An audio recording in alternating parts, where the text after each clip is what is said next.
Finally, one of the qualities I most admire about myself is my modesty. All right, kidding, of course, but since on the issue of humility, all I need to recall is the wisdom of my now departed dad.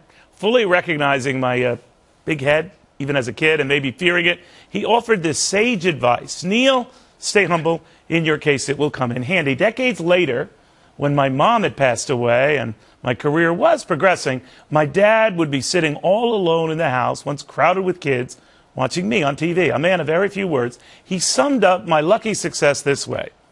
Only in America, Neely boy, could you be offering financial advice. Now, he had a good laugh, but his point was very serious. Don't get cocky. Soon you'll be clueless.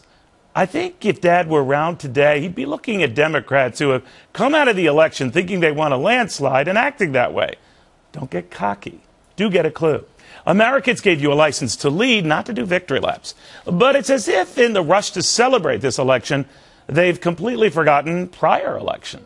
Wasn't it 2 years ago, after the Republican takeover of the House, leaders in that party thought they were too indestructible and that they would be unbeatable? Well, they weren't.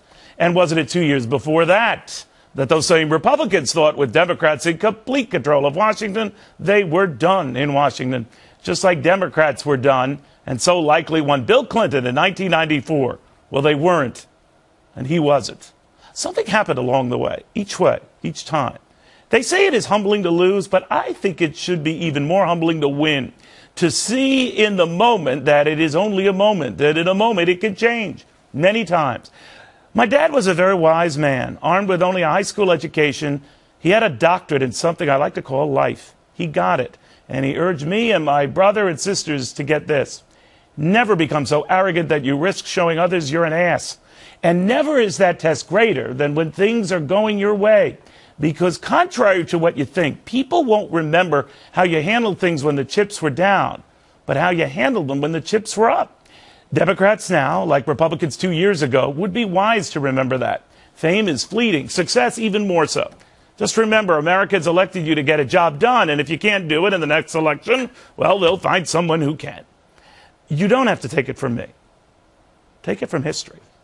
Better yet, take it from my dad,